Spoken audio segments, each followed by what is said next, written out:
ರಾಜಕಾರಣಿಗಳ ಅಪವ್ಯಾಖ್ಯಾನಗಳು. ತೈಲಚಿತ್ರ ಅನುಭವ ಮಂಟಪದ ತೈಲಚಿತ್ರವನ್ನು ಬಿಡುಗಡೆ ಮಾಡಲಾಗಿದೆ. ಅನುಭವ ಮಂಟಪವನ್ನು ಯಾವ ರೀತಿಯಾಗಿ ಅಪವ್ಯಾಖ್ಯಾನ ಮಾಡಲಾಗ್ತಾ ಇದೆ, ಆ ಸಂದರ್ಭದಲ್ಲಿ ರಾಜಕಾರಣಿಗಳಿಂದ ಏನೇನು ಅಪವ್ಯಾಖ್ಯಾನಗಳಾಗಿದೆ ಎನ್ನುವುದನ್ನು ತಿಳ್ಕೊಳ್ಳೋಣ. ತೈಲಚಿತ್ರವನ್ನು ಬಿಡುಗಡೆ ಮಾಡುವ ಸಂದರ್ಭದಲ್ಲಿ ಏನು ಮುಖ್ಯಮಂತ್ರಿಗಳು ಬಹಳ ವೀರಾವೇಶದಿಂದ ಮಾತನಾಡಿದರು. ಈಗೆಲ್ಲವೂ ನಿರ್ಣಯ ಆಗೇ ಹೋಗಿದೆ. ಈ ನಿರ್ಣಯ ಏನಿದೆ ಎಂಬುದಾಗಿ ಹೇಳಿದರೆ, ಅನುಭವ ಮಂಟಪಕ್ಕೆ ಅಧ್ಯಕ್ಷರನ್ನಾಗಿ ಯಾರನ್ನು ಮಾಡಿದರು ಎಂಬುದಾಗಿ ಹೇಳಿದರೆ, ಅಲ್ಲಮಪ್ರಭು ತಳ ಸಮುದಾಯದಿಂದ ಬಂದ ವ್ಯಕ್ತಿ, ಅವನನ್ನು ಅನುಭವ ಮಂಟಪದ ಮುಖ್ಯಸ್ಥನನ್ನಾಗಿ ಮಾಡಿದರು. ಅಸೆಂಬ್ಲಿಲಿ ಹೆಂಗೆ ಸಭಾಧ್ಯಕ್ಷರನ್ನ ಸ್ಪೀಕರನ್ನು ಮಾಡ್ತಾರಲ್ಲ, ಹಾಗೆ ಅಲ್ಲಮಪ್ರಭುದೇವ ಒಬ್ಬ ಸ್ಪೀಕರ್ ಅನ್ನುವ ರೀತಿಯೊಳಗೆ ಸಿದ್ದರಾಮಯ್ಯನವರು ವ್ಯಾಖ್ಯಾನ ಮಾಡಿದರು.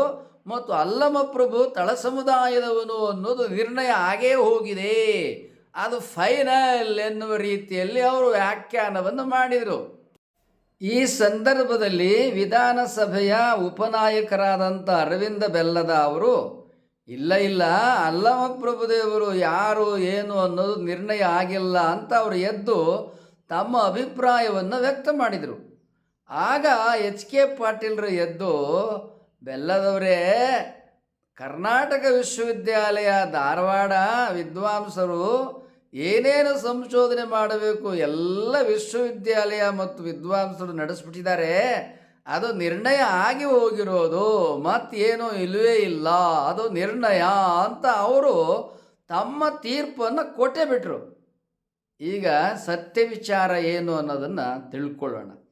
ಇವರೆಲ್ಲ ಏನು ಅಭಿಪ್ರಾಯವನ್ನು ಇದುವರೆಗೆ ವಿದ್ವಾಂಸರು ಮತ್ತು ಸಂಶೋಧಕರು ಏನು ಕೊಟ್ಟಿದ್ದಾರೆ ಅದನ್ನು ಆಧರಿಸಿ ಇವರು ಮಾತನಾಡ್ತಾ ಇದ್ದಾರೆ. ಈಗ ನಮಗೆ ಸ್ವತಃ ಅವರವರೇ ಬರೆದ ವಚನಗಳು ಮತ್ತು ಶಾಸನಗಳು ಏನು ವಿಚಾರಗಳನ್ನು ಹೇಳ್ತಾ ಇದ್ದಾವೆ ಅನ್ನುವುದನ್ನು ತಿಳ್ಕೊಳ್ಳೋಣ. ನಮಗೆ ಇದುವರೆಗೆ ಏನಾಗಿದೆ, ಎಲ್ಲರೂ ಕಾವ್ಯಗಳನ್ನು ಆಧರಿಸಿ ಮಾತನಾಡ್ತಾರೆ. ಏನು ಮಾತನಾಡ್ತಾರೆ? ಸಿದ್ದರಾಮಯ್ಯನವರು ಕರ್ಮದ ಬಗ್ಗೆ ಮಾತಾಡ್ತಾರೆ. ಈ ದೇಶದಲ್ಲಿ ಅಕ್ಷರ ಸಂಸ್ಕೃತಿಯನ್ನು ಎಲ್ಲರಿಗೆ ಕೊಡಲಾಗ್ತಿರಲಿಲ್ಲ, ಕೆಲವರು ಮುಚ್ಚಿಟ್ಕೊಂಡ್ಬಿಟ್ಟಿದ್ರು, ಬೇರೆಯವರು ಕಲೀಲಿಕ್ಕೆ ಅವಕಾಶ ಕೊಡ್ತಿರಲಿಲ್ಲ. ಅವರು ಏನಾದರೂ ಶಾಸ್ತ್ರವನ್ನು ಕೇಳಿದರೆ ಅವ್ರ ಕಿವಿಗೆ ಸೀಸ ಉಯ್ಬೇಕು ಅಂತ ಹೇಳ್ತಾ ಇದ್ರು. ಅಕ್ಷರವನ್ನು ಕೆಲವೇ ಸಮಾಜದವರು ಮುಚ್ಚಿಟ್ಕೊಂಡ್ಬಿಟ್ಟಿದ್ರು ಅಂತ ಮುಖ್ಯಮಂತ್ರಿಗಳು ವಿಧಾನಸಭೆಯಲ್ಲಿ ವ್ಯಾಖ್ಯಾನ ಮಾಡಿದರು. ಇದು ಅಪವ್ಯಾಖ್ಯಾನ ಅಂತ ನಮ್ಮ ಅಭಿಪ್ರಾಯ. ಯಾಕೆ ಹಾಗಾದರೆ? ಕಾಳಿದಾಸ, ವ್ಯಾಸ ಮಹರ್ಷಿ ಮತ್ತು ವಾಲ್ಮೀಕಿ ಇವರೆಲ್ಲ ಯಾರ್ರೀ? ವಾಲ್ಮೀಕಿ ಎಲ್ಲರೂ ತಿಳಿದವರ ಹಾಗೆ ಬೇಡ ಸಂಸ್ಕೃತಿಯವರು. ಇನ್ನು ವ್ಯಾಸ ಎಲ್ಲರೂ ತಿಳಿದ ಹಾಗೆ ಇವರು ಗಂಗಾ ಮತಸ್ಥರು ವ್ಯಾಸರು. ಇನ್ನು ಕಾಳಿದಾಸ ಜನರ ಅಭಿಪ್ರಾಯ ಇದ್ದ ಹಾಗೆ ಅವರು ಕುರುಬ ಸಮಾಜದವರು. ನಮಗೆ ಗೊತ್ತಿಲ್ಲ, ಪೂರ್ಣ ಪ್ರಮಾಣದಲ್ಲಿ ಕಾಳಿದಾಸನ ಬಗ್ಗೆ ಗೊತ್ತಿಲ್ಲ. ಇವರು ಮೂವರು ಕೂಡ ಸಂಸ್ಕೃತದಲ್ಲಿ ಶ್ರೇಷ್ಠವಾದ ಕಾವ್ಯಗಳನ್ನು ಬರೆದಿದ್ದಾರೆ. ಇವತ್ತಿಗೂ ಕೂಡ ಸಮಾಜ ಅವರನ್ನು ನೆನಪಿಸ್ಕೊಳ್ತದೆ. ಈ ತಳ ಸಮುದಾಯದವರು ಹಾಗಾದರೆ ಸಂಸ್ಕೃತ ಹೆಂಗೆ ಕಲ್ತ್ರಿವರು? ಅಕ್ಷರವನ್ನು ವಿದ್ಯೆಯನ್ನು ಮುಚ್ಚಿಟ್ಕೊಂಡಿದ್ರೆ ಇವರು ಸಂಸ್ಕೃತ ಕಲೀಲಿಕ್ಕೆ ಆಗ್ತಾ ಇತ್ತಾ? ಆಗುತ್ತಾ ಇರಲಿಲ್ಲ. ಅಕ್ಷರ ಸಂಸ್ಕೃತಿಯನ್ನು ಮುಚ್ಚಿಡಲಾಗುತ್ತಿತ್ತು ಎಂಬುದಾಗಿ ಬ್ರಾಹ್ಮಣರ ಮೇಲೆ ನಿಂದೆ, ಆರೋಪ, ಟೀಕೆ ಮಾಡುವುದು ಸರಿಯಲ್ಲ. ಯಾಕೆ ಎಂಬುದಾಗಿ ಹೇಳಿದರೆ, ಈಗ ನೋಡ್ರಿ, ಇವತ್ತು ನಾವೆಲ್ಲ ವಿದ್ಯೆಯನ್ನು ನಮಗೆ ಪ್ರಜಾಪ್ರಭುತ್ವದಲ್ಲಿ ಸಿಕ್ಕಿದೆ. ವಿಶ್ವವಿದ್ಯಾಲಯದ ಏನೆಲ್ಲ ಡಿಗ್ರಿಗಳನ್ನು ಪಡ್ಕೊಂಡ್ರೂ ಕೆಲಸ ಸಿಗ್ತದಾ? ಸಿಗಲ್ಲ. MA, MPhil, PhD, BE, MBBS, MBA, ITI ಏನು ಬೇಕಾದ್ರೂ ಓದ್ರಿ, ಕೆಲಸ ಸಿಗ್ತತೇನ? ಸಿಗಲ್ಲ. ನಿರುದ್ಯೋಗಿಗಳು ಭಾರತದಾದ್ಯಂತ ತುಳ್ಕಾಡ್ತಾ ಇದ್ದಾರೆ. ಇಂಥ ಪ್ರಜಾಪ್ರಭುತ್ವದ ಕಾಲದಲ್ಲಿಯೇ ಹೈಯೆಸ್ಟ್ ವಿದ್ಯಾವಂತರಾಗಿ ಪದವಿಗಳನ್ನು ಪಡೆದುಕೊಂಡರೂ ಕೂಡ ಉದ್ಯೋಗ ಸಿಗಲ್ಲ. ಹಾಗಾದ್ರೆ ವಿದ್ಯಾವಂತರು ಏನು ಮಾಡಬೇಕು? ಪರಿಣಾಮ ಏನಾಗ್ತದ?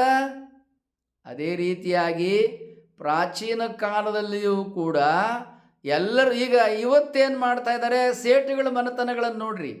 ಕೆಲವರು ಕೌಶಲ್ಯದ ಮನೆತನಗಳನ್ನು ನೋಡ್ರಿ, ಮುಸ್ಲಿಂ ಸಮುದಾಯದ ಮನೆತನಗಳನ್ನು ನೋಡ್ರಿ, ಅವ್ರವ್ರು ತಮ್ಮ ಕೌಶಲ್ಯ ವೃತ್ತಿ ಏನಿದೆ ಅಂತ ತಮ್ಮ ಮಕ್ಳಿಗೆ ಅವ್ರು ಕೊಟ್ಬಿಡ್ತಾರೆ. ಯಾಕೆ? ದುಡ್ಡು ಮುಖ್ಯ. ಅವ್ರ ಗಲದ ಮೇಲೆ ಕರ್ಕೊಂಡೋಗಿ ಕೂರಿಸ್ತಾರೆ ಸೇಟುಗಳು ವ್ಯಾಪಾರ ಮಾಡೋಕ್ಕೆ.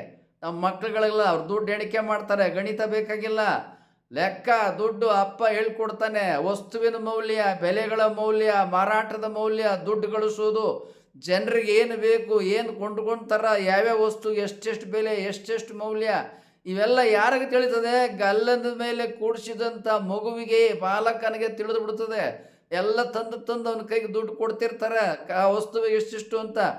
ಕೂತ್ಕೊಂಡು ಪಕ್ಕದಲ್ಲಿ ಅಪ್ಪ ಅಥವಾ ಅಣ್ಣ ತಮ್ಮ ಅವ್ರು ಹೇಳ್ಕೊಡ್ತಿರ್ತಾರೆ, ಅಥವಾ ಲೆಕ್ಕ ಬರೆಯೋನು ಹೇಳ್ಕೊಡ್ತಿರ್ತಾರೆ. ಅವನು ದುಡ್ಡು ಇಸ್ಕಂತಾನೆ, ಗಲ್ಲಕ್ಕೆ ಹಾಕ್ತಾನೆ, ಎಣಿಸ್ತಾನೆ, ಕೊಡ್ತಾನೆ. ಅವನಿಗೆ ಲೆಕ್ಕ ಮಾಡೋದು ಬರ್ತದೆ, ವಸ್ತುವಿನ ಮೌಲ್ಯ ಬರ್ತದೆ, ಯಾವ ವಸ್ತು ಮಾರಾಟ ಆಗ್ತದೆ ಅಂತ ಬರ್ತದೆ, ನಮ್ಮ ಅಂಗಡಿ ಕೊಳ್ಳಲಿಕ್ಕೆ ಯಾರ್ಯಾರು ಬರ್ತಾರೆ ಅಂತ ಗೊತ್ತಾಗ್ತದೆ. ಇದು ಕೌಶಲ್ಯದ ಮಹತ್ವ, ಇದು ವೃತ್ತಿಯ ಮಹತ್ವ. ಇವತ್ತೇ ಈ ರೀತಿಯಾಗಿ ಸೇಟುಗಳು ಇವತ್ತಿಗೂ ಕೂಡ ವಿದ್ಯೆ ಇದ್ದರು ತಮ್ಮ ಮಕ್ಕಳಿಗೆ ಅವ್ರು ಏನು ಕಲಿಸ್ತಾರೆ? ಮೊದಲು ವೃತ್ತಿ ಕೌಶಲ್ಯ. ಮುಸ್ಲಿಂ ಸಮಾಜದವ್ರು ಏನು ಕಲಿಸ್ತಾರೆ? ತಮ್ಮ ಮಕ್ಕಳಿಗೆ ತಮ್ಮ ಪ್ರೊಫೆಷನಲ್ ವಿದ್ಯೆಯನ್ನು ಕಲಿಸ್ತಾರೆ.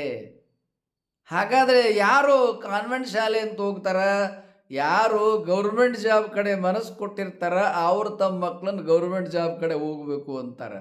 ಗೌರ್ಮೆಂಟ್ ಜಾಬ್ ಇವತ್ತು ಸಿಗ್ತಾ ಇದೆಯೇನೋ? ಸರ್ಕಾರಿ ಉದ್ಯೋಗ ಸಿಗಲ್ಲ. 21ನೇ ಶತಮಾನದಲ್ಲಿ ಈ ರೀತಿ ವಿದ್ಯೆಗಿರುವ ಬೆಲೆ. ಇನ್ನು ಪ್ರಾಚೀನ ಕಾಲದಲ್ಲಿ ವಿದ್ಯೆ ಕಲ್ತಂಥವ್ರು ಏನು ಮಾಡ್ತಿದ್ರು? ಯಾರು ಶ್ರೀಮಂತರಿದ್ದಾರೆ, ಯಾರು ರಾಜ ಮಹಾರಾಜರಿದ್ದಾರೆ, ನನಗೆ ಈ ವಿದ್ಯೆ ಗೊತ್ತು, ನಮ್ಗೆ ಅನ್ನ ಹಾಕು ಅಂತ ಹೋಗಿ ಅವರನ್ನು ಆಶ್ರಯಿಸ್ತಾ ಇದ್ರು. ವಿದ್ಯೆ ಯಾರ ಸೊತ್ತಲ್ಲ, ವಿದ್ಯೆಯನ್ನು ಕಷ್ಟಪಟ್ಟು ಕಲ್ತ್ಕೋಬೇಕು. ಸಂಗೀತ ಯಾರಿಗೆ ಬರ್ತದೆ? ನೃತ್ಯ ಯಾರಿಗೆ ಬರ್ತದೆ? ಅಕ್ಷರ ಯಾರಿಗೆ ಬರ್ತದೆ? ಕಣ್ಣಲ್ಲಿ ಕಣ್ಣಿಟ್ಟು ಓದಿದ್ರೆ ಕಲ್ತ್ರೆ ಬರ್ತದೆ, ಇಲ್ಲದಿದ್ರೆ ಬರೋದಿಲ್ಲ. ಈಗ ಸಂಗೀತ ಹಾಡಿದ್ರೆ ಸಂಪಾದನೆ ಸುಲಭದಲ್ಲಿ ಆಗ್ತದೆಯೇ? ನೃತ್ಯ ಮಾಡಿದ್ರೆ ಸಂಪಾದನೆ ಸುಲಭದಲ್ಲಿ ಆಗ್ತದೆಯೇ? ವಿದ್ಯೆ ಕಲ್ತ್ರೆ ಸಂಪಾದನೆ ಸುಲಭದಲ್ಲಿ ಆಗ್ತದೆಯಾ? ಈ ಎಲ್ಲ ವಿದ್ಯೆಯನ್ನು ಕಲ್ತವ್ರು ಏನು ಮಾಡ್ತಾಯಿದ್ರು? ಊರಿನ ಮುಖಂಡರನ್ನ, ಶ್ರೀಮಂತರನ್ನ, ರಾಜರನ್ನು ಆಶ್ರಯಿಸ್ಕೊಂಡು ಅವ್ರನ್ನ ಓಲೈಸ್ಕೊಂಡು ಜೀವನ ಮಾಡ್ತಾಯಿದ್ರು. ಇದು ಜನಸಾಮಾನ್ಯರಿಗೆ ಸಾಧ್ಯವೇ? ಅದಕ್ಕೆ ಜನಸಾಮಾನ್ಯರು ವಿದ್ಯೆಯನ್ನು ಕಲೀಲಿಕ್ಕೆ ಬರ್ತಿರಲಿಲ್ಲ. ಯಾಕೆ? ವಿದ್ಯೆಯಿಂದ ಹೊಟ್ಟೆ ತುಂಬುವುದಿಲ್ಲ. ವಿದ್ಯೆ ಕಲ್ತಂಥವ್ರು ಹೊಟ್ಟೆ ತುಂಬಿಸ್ಕೊಳ್ಳೋಕ್ಕೆ ರಾಜ ಮಹಾರಾಜರನ್ನು ಆಶ್ರಯಿಸಬೇಕಾಗಿತ್ತು. ರಾಜ ಮಹಾರಾಜರನ್ನು ಆಶ್ರಯಿಸಿದಂಥ ಕಾಲದಲ್ಲಿ ರಾಜ ಏನು ಮಾಡ್ತಾ ಇದ್ದ? ನಾನು ನಿನ್ನ ಇಟ್ಕೊಂಡು ಅನ್ನ ಆಗ್ತಾ ಇದ್ದೀನಿ, ನಾನು ಹೇಳಿದವ್ರಿಗೆ ವಿದ್ಯೆ ಕಲಿಸ್ಬೇಕು ಅಂತ ಹೇಳ್ತಿದ್ದ. ಅವನು ಹೇಳಿದವ್ರಿಗೆ ಅಷ್ಟೇ ವಿದ್ಯೆ ಕಲಿಸ್ತಿದ್ದ. ಅವನು ಯಾರು ಹೇಳದೆ ಹೋದರೆ ಅವ್ರು ವಿದ್ಯೆ ಕಲಿಸ್ತಿರಲಿಲ್ಲ. ಹಾಗಾದರೆ ವಿದ್ಯೆಯನ್ನು ಮುಚ್ಚಿಡ್ತಿದ್ದವ್ರು ಯಾರು? ಬ್ರಾಹ್ಮಣರಲ್ಲ, ರಾಜ ಮಹಾರಾಜರು, ಊರು ಮುಖಂಡ್ರು ಏನು ಮಾಡ್ತಾ ಇದ್ರು? ತಮ್ಮ ಯಾರಿಗೆ ಬೇಕು ಅವ್ರು ವಿದ್ಯೆ ಕಲಿಸ್ತಿದ್ರು, ಯಾರು ಬೇಕಾಗಿಲ್ಲ ಅವ್ರನ್ನ ಹಣಿತಿದ್ರು. ಇದು ವಿದ್ಯೆ ಇನ್ನೊಬ್ಬರಿಗೆ ಬರುತ್ತಿದ್ದಂಥ ರೀತಿ. ಅದಕ್ಕಾಗಿ ಯಾರ್ಯಾರು ಯಾವ್ಯಾವ ವೃತ್ತಿ ಮಾಡ್ತಿದ್ರಲ್ಲ, ಬೇಸಾಯ ಮಾಡೋರು ಬೇಸಾಯ, ವ್ಯಾಪಾರ ಮಾಡೋರು ವ್ಯಾಪಾರ, ಕಮ್ಮಾರಿಕೆ ಮಾಡೋರು ಕಮ್ಮಾರಿಕೆ, ಕುಂಬಾರಿಕೆ ಮಾಡೋರು ಕುಂಬಾರಿಕೆ, ಕುರಿ ಸಾಕಾಣಿಕೆ ಮಾಡೋರು ಕುರಿ ಸಾಕಾಣಿಕೆ, ವಿಳೆದೆಲೆ ಅದು ಇದು ಮಾಡೋರು ವಿಳೆದೆಲೆ, ಹೀಗೆ ಮೀನು ಹಿಡಿಯೋರು ಮೀನು, ಹೀಗೆ ಅವ್ರವ್ರ ವೃತ್ತಿ ಅವ್ರವ್ರು ಮಾಡ್ಕೊಂಡು ಹೋಗ್ತಿದ್ರು. ನಿಮ್ಮನ್ನು ಯಾರು ವಿದ್ಯೆ ಕಲಿಬೇಡ ಅಂತ ಹಿಡ್ಕೊಂಡಿಲ್ಲ. ವಿದ್ಯೆ ಕಲಿತಾ ಹೋದರೆ ಉದ್ಯೋಗ ಸಿಗಲ್ಲ, ಹೊಟ್ಟೆಗೆ ಅನ್ನ ಸಿಗೋದಲ್ಲ, ಕಾಯ್ಕಾಗಲ್ಲ ಅಂತೇಳಿ ಅವ್ರು ಬರ್ತಿರಲಿಲ್ಲ. ಇಷ್ಟೇ. ಆದದ್ದರಿಂದ ಬ್ರಾಹ್ಮಣ ಸಮುದಾಯದವರು ಬೇರೆಯವರಿಗೆ ವಿದ್ಯೆ ಕೊಡ್ತಿರಲಿಲ್ಲ ಅನ್ನೋದು ತಪ್ಪು ವ್ಯಾಖ್ಯಾನ. ಬ್ರಾಹ್ಮಣ ಸಮಾಜದವ್ರು ವಿದ್ಯೆ ಕಲಿತು ಅವರೇ ರಾಜ ಮಹಾರಾಜರನ್ನು, ಶ್ರೀಮಂತರನ್ನು ಆಶ್ರಯಿಸಬೇಕು. ವಿದ್ಯೆ ಕೊಡೋದಿಲ್ಲ ಅಂದ್ರೇನು? ಅವ್ರು ಯಾರು ಹಣ ಕೊಡ್ತಾರೋ ಅವ್ರು ವಿದ್ಯೆ ಕಲಿಸ್ತಾರೆ ಅಷ್ಟೇ. ಬ್ರಾಹ್ಮಣರು ತಮ್ಮಲ್ಲಿರೋ ವಿದ್ಯೆಯನ್ನು ಯಾರು ದುಡ್ಡು ಕೊಡ್ತಾರೆ ಅವ್ರು ಕಲಿಸ್ತಾರೆ, ಮತ್ತು ಅವ್ರ ಜೀವನ ನಡಿಬೇಕಲ್ವಾ? ಮತ್ತು ಎಲ್ಲರೂ ವಿದ್ಯೆ ಕಲ್ತ್ಬಿಟ್ರೆ ಅವ್ರಿಗೆ ಅನ್ನ ಎಲ್ಲಿ ಸಿಗ್ತಿತ್ತು? ಆದದ್ದರಿಂದ ವಿದ್ಯೆಯನ್ನು ಎಲ್ಲರೂ ಕಲೀಲಿಕ್ಕೆ ಹೋಗ್ತಿರ್ಲಿಲ್ಲ. ಅಕ್ಷರ ವಿದ್ಯೆಯನ್ನು ಎಲ್ಲರೂ ಕಲೀಲಿಕ್ಕೆ ಹೋಗ್ತಿರ್ಲಿಲ್ಲ. ಯಾರ್ಯಾರಿಗೆ ಅಗತ್ಯ ಇತ್ತು ಅವ್ರವ್ರು ಕಲ್ತ್ಕೊತಿದ್ರು. ಇದು ಮೊದಲನೇದು. ಆದದ್ದರಿಂದ ಸಿದ್ದರಾಮಯ್ಯನವ್ರ ಅಪ್ಪ ಯಾಕೆ ಸಿದ್ದರಾಮಯ್ಯನ ಶಾಲೆಗೆ ಸೇರಿಸಿರಲಿಲ್ಲ? ಅವ್ರ ಮನೆಯಲ್ಲಿ ಮಕ್ಕಳನ್ನ ಯಾರನ್ನೂ ಯಾಕೆ ಸೇರಿಸಿಲ್ಲ? ಶಾಲೆಗಳಿದ್ವೋ ಇಲ್ಲೋ? ಇದ್ವು. ಹಾಗಾದ್ರೆ ಅಪ್ಪ ಯಾಕೆ ಸೇರಿಸ್ಲಿಲ್ಲ? ಬೇಸಾಯ ಮಾಡ್ರೋ, ದನಕರ ಮೇಯಿಸ್ರೋ, ಪುಷ್ಪಾಲನೆ ಮಾಡ್ರೋ ಅಂತ ಅವರಪ್ಪ. ಹೌದಲ್ಲ? ಇವೆಲ್ಲ ಈಗ ನಾವು ಕಂಡಂಗೆ ಬಾಲ್ಯದಲ್ಲಿಯೇ ಊರು ತುಂಬ ಶಾಲೆ ತೆರೆದಾಗ ಮೇಷ್ಟ್ರುಗಳು ಊರು ತುಂಬ ಎಲ್ಲರ ಮನೆಗಳ ಹತ್ರ ಹೋಗೋರು, ರೀ ನಿಮ್ಮ ಮನೇಲಿ ಮಕ್ಕಳನ್ನ ಶಾಲೆಗೆ ಕಳಿಸ್ರಿ ಅಂತ. ಅವ್ರ ಮನೆ ಅಪ್ಪಂದಿರು ಹೊರಗೆ ಬರ್ತಿದ್ರು. ಯಾಕೆ ನಮ್ಮ ಮಗನ ಶಾಲೆ ಕಳಿಸ್ಬೇಕಾ? ಹೊಲಕ್ಕೆ ನೀ ಬರ್ತೀಯ ಗೇಯಕ್ಕೆ? ದನ ಕರು ಸಾಕಕ್ಕೆ ನೀ ಬರ್ತೀಯ? ಸಗಣಿ ಎತ್ತಕ್ಕೆ ನೀ ಬರ್ತೀಯ? ಹೋಗ ಹೋಗ ಮೇಷ್ಟ್ರ ಅಂತೇಳಿ ಶಿಕ್ಷಕನನ್ನು ಬೈದು ಕಳಿಸ್ತಿದ್ರು. ಆದರೆ ಪಾಪ ಶಿಕ್ಷಕ ಶಾಲೆಗೆ ಹೆಚ್ಚು ಸಂಖ್ಯೆ ಆದರೆ ನನಗೆ ಸಂಬಳ ಬರ್ತದೆ ಅಂತೇಳಿ ಅವ್ರ ಹೊಟ್ಟೆಪಾಡಿಗಾಗಿ ಬಯಸ್ಕೊಂಡು ಮತ್ತು ಮನೆಗೆ ಅವ್ರ ಊರಲ್ಲಿ ತಿರುಗೋರು. ಹಿಂಗೆ ಎಲ್ಲ ಊರುಗಳಲ್ಲಿ ಹಣೆ ಬರಹ ಇದೇನೆ. ಆದ್ದರಿಂದ ಅಕ್ಷರ ಸಂಸ್ಕೃತಿಯನ್ನು ಮುಚ್ಚಿಟ್ಕೊಂಡ್ಬಿಟ್ರು ಬ್ರಾಹ್ಮಣರು ಅನ್ನೋದು ತಪ್ಪು. ಕಲೀಲಿಕ್ಕೆ ಜನರೇ ಹೋಗ್ತಿರಲಿಲ್ಲ. ಇದು ಇನ್ನು ಈಗ ಎಲ್ಲ ನಿರ್ಣಯ ಆಗೋಗಿದೆ. ಅಲ್ಲಮ ಪ್ರಭುದೇವರು ತಳ ಸಮುದಾಯ ಅನ್ನೋದು ನಿರ್ಣಯ ಆಗೋಗಿದೆ ಅಂತ ಹೇಳ್ತಾರೆ. ಯಾರು? ಸಿದ್ದರಾಮಯ್ಯನವರು ಮತ್ತು ಎಚ್ ಕೆ ಪಾಟೀಲರು ಮತ್ತು ವಿಶ್ವವಿದ್ಯಾಲಯದ ದೊಡ್ಡ ದೊಡ್ಡ ಸಂಶೋಧಕರು ಹಾಗಂತ ಬರೆದುಬಿಟ್ಟಾರೆ. ಈಗ ಒಂದು ಮಾತು ಹೇಳ್ತೇನೆ. ಈಗ ಸಿದ್ದರಾಮಯ್ಯ ಮುಖ್ಯಮಂತ್ರಿಯಾಗಿ ಆಡಳಿತವನ್ನು ಕೊಡ್ತಾ ಇದ್ದಾರೆ, ಹೌದಾ? ಜನರು ಮೆಚ್ಕೊಂಡಿದ್ದಾರೆ, ಹೌದಾ? ಹಾಗಾದರೆ ಸಿದ್ದರಾಮಯ್ಯನವರು ಆಡಳಿತ ಕೊಟ್ಬಿಟ್ರು, ಇನ್ನು ಮುಂದೆ ಬರುವ ಮುಖ್ಯಮಂತ್ರಿಗೆ ನಿರ್ಣಯ ಮಾಡಲಿಕ್ಕೆ ಆಡಳಿತ ಮಾಡೋಕ್ಕೆ ಏನೂ ಉಳಿದಿಲ್ಲ. ಅಷ್ಟು ಚೆನ್ನಾಗಿ ಸಿದ್ದರಾಮಯ್ಯನವರು ರಾಜ್ಯಭಾರ ಮಾಡಿಬಿಟ್ಟಿದ್ದಾರೆ ಅಂದರೆ ಆಗತ್ತಾ? ಏನಿಲ್ಲ. ಹಾಗೆ ಯಾವುದೋ ಕಾಲದಲ್ಲಿ ಸಂಶೋಧಕರು ವಿಶ್ವವಿದ್ಯಾಲಯದವರು ಸಂಶೋಧನೆ ಮಾಡಿಬಿಟ್ರೆ ಅದೇ ಸತ್ಯ ಅಂತ ಏನಿಲ್ಲ. ಇವರು ಸಂಶೋಧನೆಯೆಲ್ಲ ಏನಿದೆ ಕಾವ್ಯಕ್ಕೆ ಸೀಮಿತವಾಗಿದೆ. ಕಾವ್ಯಗಳು ಏನು ಹೇಳುತ್ತವೆ ಅವನ್ನೇ ಸತ್ಯ ಅಂತ ಪ್ರತಿಪಾದನೆ ಮಾಡಿದ್ದಾರೆ. ಈಗ ನಿಮ್ಮ ಮುಂದೆ ಇಡುತ್ತೇನೆ. ಹರಿಹರ ಬರೆದಂಥ ಬಸವರಾಜ ದೇವರಗಳೇ, ಪ್ರಭುದೇವರಗಳೆಯನ್ನು, ಅಕ್ಕಮಹಾದೇವರಗಳೆಯನ್ನು ಮುಂದಿಟ್ಟುಕೊಂಡು ಭೀಮಕವಿ ಪಾಲ್ಕುರಿಕೆ ಸೋಮನಾಥರು ಬರೆದಂಥ ಬಸವಪುರಾಣಮು ಇಟ್ಟುಕೊಂಡು ಕಲ್ಯಾಣದ ಶರಣಶರಣೆಯರ ಜೀವನದ ಚರಿತ್ರೆಯನ್ನು ಬರೆದಿಟ್ಬಿಟ್ರಿ ಇವರು. ಕಾವ್ಯ ಅಂದ್ರೆ ಏನ್ರಿ? ಕಲ್ಪನೆ. ಕಾವ್ಯವೇ ಸತ್ಯ ಅಲ್ಲ. ಕಾವ್ಯದಲ್ಲಿ ಬರೆದಿರ್ತಕ್ಕಂಥ ಚರಿತ್ರೆ ಎಲ್ಲ 100% ಸತ್ಯ ಅಲ್ಲ.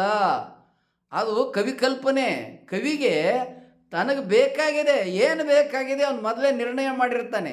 ಅದರಂಗೆ ಅವನು ಬರ್ಕೊಂಡು ಹೋಗ್ತಾನೆ. ಅದು ಸತ್ಯನೂ ಇರ್ಬೋದು, ಸುಳ್ಳು ಇರ್ಬೋದು. ಇದು ಕಾವ್ಯ. ಕಾವ್ಯ ಸಂಪೂರ್ಣವಾಗಿ ಇತಿಹಾಸವಲ್ಲ. ಕಾವ್ಯ ಸತ್ಯ ಸಂಗತಿ ಅಲ್ಲ. ಯಾಕೆ? ಉದಾಹರಣೆಗೆ ಈಗ ಅಲ್ಲಮ ಪ್ರಭುದೇವ ವಿಚಾರಕ್ಕೆ ಬರೋಣ. ಅಲ್ಲಮ ಪ್ರಭುದೇವ ಹೆಸರನ್ನೇ ತಗೊಳ್ಳೋಣ. ಅಲ್ಲಮ ಅಂದ್ರೆ ಏನು? ಒಬ್ಬ ವ್ಯಕ್ತಿ ನಾಮ. ಪ್ರಭು ಅಂದ್ರೆ ಏನು? ಗೌಡ, ಗಾವುಂಡ, ರಾಜ. ಅಲ್ಲಮ ಪ್ರಭು ಹೆಸರಿನಲ್ಲಿಯೇ ಅಲ್ಲಮ ರಾಜ ಅಂತಿದೆ ಇಲ್ವಾ? ಅವರು ಅಲ್ಲಮ ಪ್ರಭು ಅವ್ರ ಮನೆತನದಲ್ಲಿ ರಾಜರು ಅವ್ರ ಹೆಸರಿನಲ್ಲೇ ಇದೆ.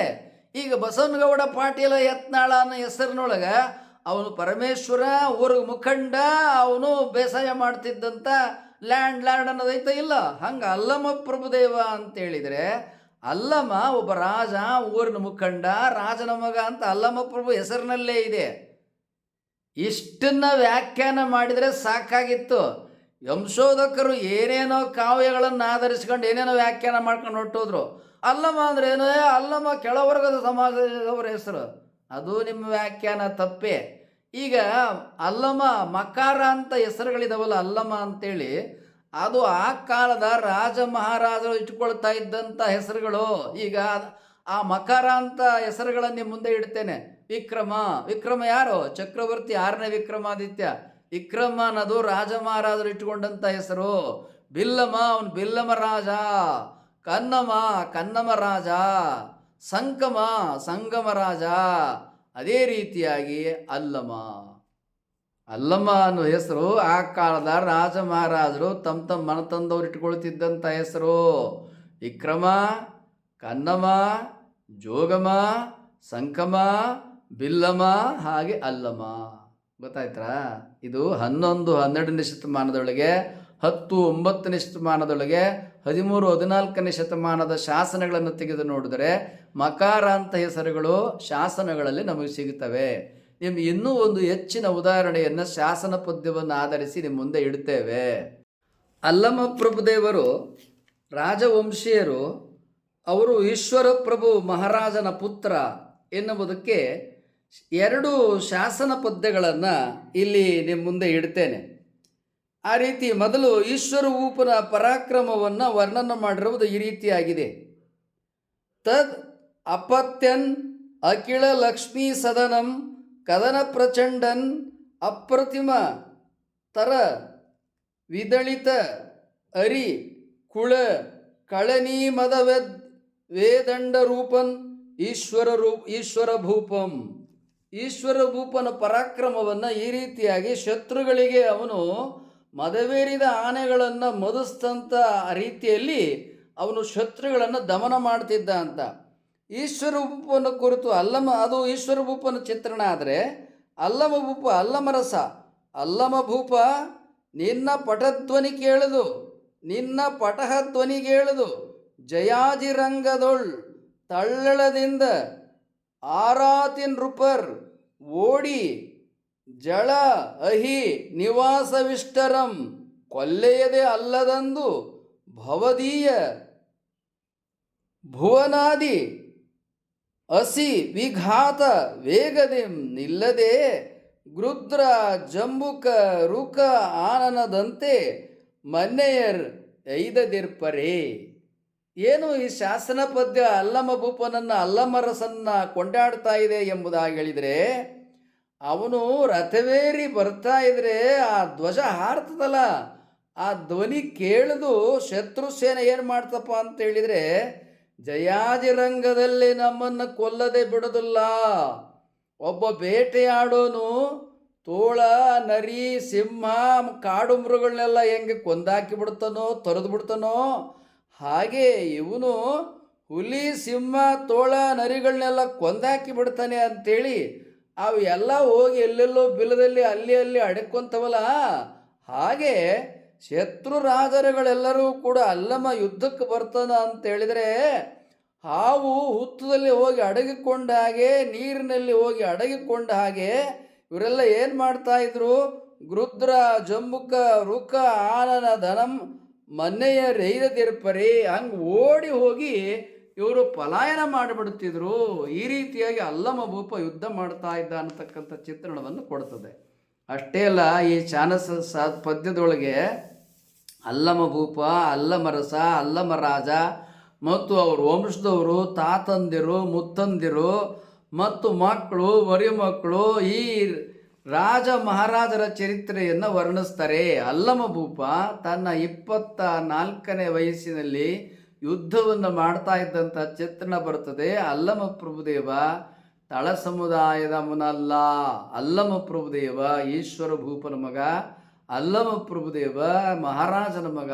ಅವನ ಹೆಸರಿನಲ್ಲಿಯೇ ಅಲ್ಲಮರಸ, ಅಲ್ಲಮ ಭೂಪ, ಅಲ್ಲಮರಾಜ ಅನ್ನತಕ್ಕಂಥದ್ದನ್ನು ಶಾಸನಗಳು ಚಿತ್ರಿಸ್ತದೆ. ಅಷ್ಟೇ ಅಲ್ಲ, ಅಲ್ಲಮ ಪ್ರಭುದೇವರ ವಚನಗಳಿಗೆ ಹೋದರೆ ಅಲ್ಲಮ ಪ್ರಭುದೇವರ ಸುಮಾರು 400ಕ್ಕೂ ಹೆಚ್ಚು ವಚನಗಳಲ್ಲಿ ಅವರು ಮಹಾರಾಜರು ಅನ್ನತಕ್ಕಂಥದ್ದನ್ನು ಅವ್ರ ವಚನಗಳೇ ಹೇಳ್ತವೆ. ಇದಕ್ಕೆ ಸಂಸ್ಕೃತಿ ಚಿಂತನೆ ಆಂತರಿಕ ಸಾಕ್ಷಿ ಅಂತಾರೆ. ಅಂಥ ಆಂತರಿಕ ಸಾಕ್ಷಿಯನ್ನು, ಸಾಂಸ್ಕೃತಿಕ ಚಿಂತನೆಯನ್ನು ನಿಮ್ಮ ಮುಂದೆ ಇಡ್ತೇವೆ. ಎಲ್ಲರಿಗೆ ಜನಪ್ರಿಯವಾದಂಥ ಪದ್ಯ, ಕೊಟ್ಟ ಕುದುರೆಯ ನೇರಲರಿಯದೆ ಮತ್ತೊಂದು ಕುದುರೆಯ ಏರ ಬಯಸುವರು ವೀರರೂ ಅಲ್ಲ ಧೀರರೂ ಅಲ್ಲ. ಇದು ಕಾರಣ ನೆರೆ 3 ಲೋಕವೆಲ್ಲವೂ ಹಲ್ಲಣವ ಹೊತ್ತುಕೊಂಡು ಬಳಲುತ್ತೈದಾರೆ ಗುಹೇಶ್ವರ. ಈ ಪದ್ಯದಲ್ಲಿ ಏನಿದೆ, ಕೊಟ್ಟ ಕುದುರೆ, ಯಾರು ಒಬ್ಬ ಇದ್ನಂತೆ, ನಾನು ಬಹಳ ದೊಡ್ಡ ಕುದುರೆ ಸವಾರ, ಬೆಕ್ಕ ತುಂಟು ಕುದುರೆಯನ್ನು ಕೊಡಿ ನಾನು ಪಳಗಿಸ್ತೀನಿ ಅಂತ ಹೇಳ್ಕೊಂತಿದ್ನಂತೆ. ಸರಿ, ಒಂದು ಕುದುರೆ ತಂದು ಕೊಟ್ಟರೆ ಈ ಕುದುರೆಗೆ ನನ್ನ ಹತ್ರ ಒಂದು ತಡಿಯದೆ ಅದರ ಮೇಲೆ ಹಾಕಕ್ಕೆ, ಜೀನ್ಸ್ನ ಕೂತ್ಕೊಳ್ಳೋಕ್ಕೆ, ನನ್ನ ಹತ್ರ ಇರೋ ಜೀನ್ಗೂ ಆ ಕುದುರೆಗೂ ಹೊಂದೋದಿಲ್ಲ, ನನ್ನಲ್ಲಿರೋ ತಡಿಗೆ ಒಂದೋ ಕುದುರೆ ಕೊಡಿ ಅಂತ ಹೇಳ್ತಿದ್ದಂತೆ. ಯಾವುದೇ ಕುದುರೆ ಕೊಟ್ಟರು ಅವನು ಹಿಂಗೆ ಹೇಳ್ತಿದ್ದ. ಹಿಂಗೆ ಅವನೊಬ್ಬ ಬಡಾಯಿಗಾರ, ಸುಳ್ಳು ಹೇಳ್ತಾ ಇದ್ದ. ಅವನು ನಿಜವಾಗಿ ಕುದುರೆ ಸವಾರನೇ ಅಲ್ಲ ಅನ್ನೋದು ಈ ವಚನದಲ್ಲಿ ಮೇಲು ನೋಟದ ಅಭಿಪ್ರಾಯ. ವಾಚ್ಯಾರ್ಥ. ಧ್ವನ್ಯಾರ್ಥ ಏನು? ಕೊಟ್ಟ ಕುದುರೆಯನ್ನು ಏರಲರಿಯದೆ ಮತ್ತೊಂದು ಕುದುರೆಯ ಬಯಸುವರು ವೀರರೂ ಅಲ್ಲ ಧೀರರೂ ಅಲ್ಲ. ಕೊಟ್ಟ ಕುದುರೆ ಅಂದ್ರೇನು? ಈ ದೇಹ. ಕೊಟ್ಟ ಕುದುರೆಗಳು ಯಾವುದು? 5 ಪಂಚೇಂದ್ರಿಯಗಳು, 4 ಅಂತರೇಂದ್ರಿಯಗಳು. ಈ 9 ಇಂದ್ರಿಯಗಳು, 9 ಕುದುರೆ ಮತ್ತು ದೇಹ, ಈ 10 ಕುದುರೆಗಳನ್ನು ಒಳಗಿರ್ತಕ್ಕಂಥ ಜೀವ ಆತ್ಮನು ಸವಾರಿ ಮಾಡಿದರೆ ಅವನೇ ವೀರ, ಅವನೇ ಶೂರ, ಅವನೇ ಧೀರ. ಈ ಜನ್ಮದಲ್ಲಿ ಈ ಕುದುರೆಗಳನ್ನು 10 ಕುದುರೆಗಳನ್ನು ಸವಾರಿ ಮಾಡು ಅಂದರೆ ಇಲ್ಲ, ಈ ಜನ್ಮದಲ್ಲಿ ಭೋಗ, ಸುಖ, ಭೋಗ, ವಿಷಯ, ವ್ಯಸನ, ಮದ ಇವುಗಳನ್ನು ಅನುಭವಿಸ್ತೀನಿ, ಮುಂದಿನ ಜನ್ಮದಲ್ಲಿ ಮುಕ್ತಿ ಪಡ್ಕೊಂತೀನಿ ಅಂತ ಹೇಳ್ತಾನೆ ಅಂತ ಈ ವಚನದ ಧ್ವನ್ಯಾರ್ಥ. ಕೊಟ್ಟ ಕುದುರೆ ಏರಲರಿಯದೆ ಮತ್ತೊಂದು ಕುದುರೆಯ ಬಯಸುವರು ವೀರರು ಅಲ್ಲ ಧೀರರು ಅಲ್ಲ. ಅಂದ್ರೆ ಅರ್ಥ ಏನಪ್ಪಾ ಅಂತ ಹೇಳಿದ್ರೆ, ಈ ಜನ್ಮದಲ್ಲಿ ಹುಟ್ಟಿ ಬಂದಿದೀಯಾ, ಈ ಜನ್ಮದಲ್ಲಿಯೇ ನೀನು ಪರಮಾತ್ಮನ ಪಡ್ಕೋ, ಮೋಕ್ಷ ಪಡ್ಕೋ, ಮುಕ್ತಿ ಪಡ್ಕೋ ಅಂದ್ರೆ ಲೋಕದ ಜನರೇನು ಹೇಳ್ತಾರೆ, ಇಲ್ಲ ಇಲ್ಲ, ಈ ಜನ್ಮದಲ್ಲಿ ನಾನು ಸುಖ ಭೋಗವನ್ನು ಅನುಭವಿಸ್ಬಿಡ್ತೀನಿ, ಮುಂದಿನ ಜನ್ಮದಲ್ಲಿ ನಾನು ಮೋಕ್ಷ ಪಡ್ಕಂತೀನಿ ಅಂತ ಹೇಳ್ತಾರೆ ಅಂತ ವಚನದ ಅರ್ಥ. ಹಿಂಗೆ ಕುದುರೆ ಸವಾರಿ ವೀರ ಧೀರ ವಿಚಾರದ ರೂಪಕವನ್ನು ಯಾರು ಕೊಡ್ತಾರೆ? ಯಾರು ದಿನನಿತ್ಯ ಜೀವನದೊಳಗೆ ಕುದುರೆ ವೀರ ಧೀರ ಸವಾರಿ ಮಾಡೋದು ಅನುಭವ ಇರ್ತದೆ, ಅವನು ಈ ರೂಪಕ ಕೊಡ್ತಾನೆ. ಇದು ಅಲ್ಲಮ ಪ್ರಭುದೇವರಿಗೆ ಪ್ರತಿನಿತ್ಯದ ಜೀವನ.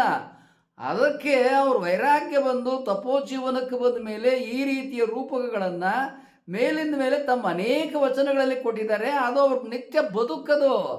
ಈಗ ಬಸವಣ್ಣನವ್ರ ವಚನಗಳನ್ನು ತೆಗೆದುಕೊಂಡ್ರೆ ಅವ್ರೇನು ಹೇಳ್ತಾರೆ, ಅಲ್ಲಿ ಪೂಜೆ ಭಕ್ತಿ ಪ್ರಾರ್ಥನೆ ಮಡಿ ಮೈಲಿಗೆ ಈ ವಿಚಾರಗಳು ಬರ್ತದೆ. ಅದು ಬಸವಣ್ಣನವರಿಗೆ ನಿತ್ಯ ಜೀವನ, ಅದು ಗೊತ್ತಾಯ್ತರ.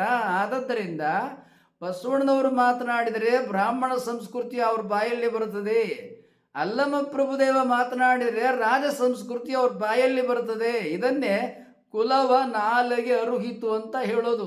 ಆದದ್ದರಿಂದ ಅಲ್ಲಮ ಪ್ರಭುದೇವ ತಳ ಸಮುದಾಯದವನಲ್ಲ, ಅವನು ಮಹಾರಾಜನ ಮಗ. ರಾಜ ಮಹಾರಾಜರು ಸಕಲ ವಿದ್ಯಾ ಪಾರಂಗತರು. ಅವ್ರು ಒಂದು ವಿದ್ಯೆಯನ್ನು ಅಷ್ಟೇ ಪಡ್ಕೊಂಡು ತೃಪ್ತರಾಗ್ತಿರಲಿಲ್ಲ. ಯಾಕೆ? ಅವ್ರಿಗೆ ವಿದ್ಯೆಯನ್ನು ಪಡ್ಕೊಳ್ತಕ್ಕಂಥ ಅವಕಾಶ ಇರ್ತಿತ್ತು. ವಿದ್ಯೆ ಕಲಿಸೋರು ಎಲ್ಲರೂ ಅರಮನೆಗೆ ಬರ್ತಿದ್ರು, ಅದಕ್ಕೆ ಅವ್ರು ವಿದ್ಯೆ ಕಲಿತಿದ್ರು. ಅಷ್ಟೇ ಅಲ್ಲ, ರಾಜ ಗುರುಮನೆಯಲ್ಲೂ ವಿದ್ಯೆ ಕಲಿತಾ ಇದ್ದ. ಅಲ್ಲಮ ಪ್ರಭುದೇವರ ಅನೇಕ ವಚನಗಳಲ್ಲಿ ಗುರುಮನೆಯ ಅಂತರಂಗ ಬರ್ತದೆ. ಗರ್ಭಗುಡಿಯಲ್ಲಿ ಪೂಜೆ ಮಾಡ್ತಾ ಇದ್ದದ್ದು, ಅಭಿಷೇಕ ಮಾಡ್ತಾ ಇದ್ದದ್ದು, ಮಂತ್ರ ಹೇಳ್ತಾ ಇದ್ದದ್ದು ಬರ್ತದೆ. ವೇದ ಶಾಸ್ತ್ರ ಪುರಾಣ ಉಪನಿಷತ್ತು ಆಗಮ ಶಾಸ್ತ್ರ ಅಧ್ಯಯನದ ವಿಚಾರಗಳು ಅಲ್ಲಮ ಪ್ರಭುದೇವರ ಅನೇಕ ವಚನಗಳಲ್ಲಿ ಬರ್ತದೆ. ಇದು ಗುರುಮನೆಯ ವಿಚಾರ. ಕೃತಯುಗದಲ್ಲಿ ಶ್ರೀ ಗುರು ಶಿಷ್ಯಂಗೆ ಪಡೆದು ಬುದ್ಧಿಯ ಕಲಿಸಿದರೆ ಆಗಲೇ ಮಹಾಪ್ರಸಾದವೆಂದನಯ್ಯ. ತ್ರೇತಾಯುಗದಲ್ಲಿ ಶ್ರೀ ಗುರು ಶಿಷ್ಯಂಗೆ ಬಡಿದು ಬುದ್ಧಿಯ ಕಲಿಸಿದರೆ ಆಗಲೇ ಮಹಾಪ್ರಸಾದವೆಂದನಯ್ಯ. ದ್ವಾಪರ ಯುಗದಲ್ಲಿ ಶ್ರೀ ಗುರು ಶಿಷ್ಯಂಗೆ ಜಂಕಿಸಿ ಬುದ್ಧಿಯ ಕಲಿಸಿದರೆ ಆಗಲೇ ಮಹಾಪ್ರಸಾದವೆಂದನಯ್ಯ. ಕಲಿಯುಗದಲ್ಲಿ ಶ್ರೀ ಗುರು ಶಿಷ್ಯಂಗೆ ವಂದಿಸಿ ಬುದ್ಧಿಯ ಕಲಿಸಿದರೆ ಆಗಲೇ ಮಹಾಪ್ರಸಾದವೆಂದನಯ್ಯ.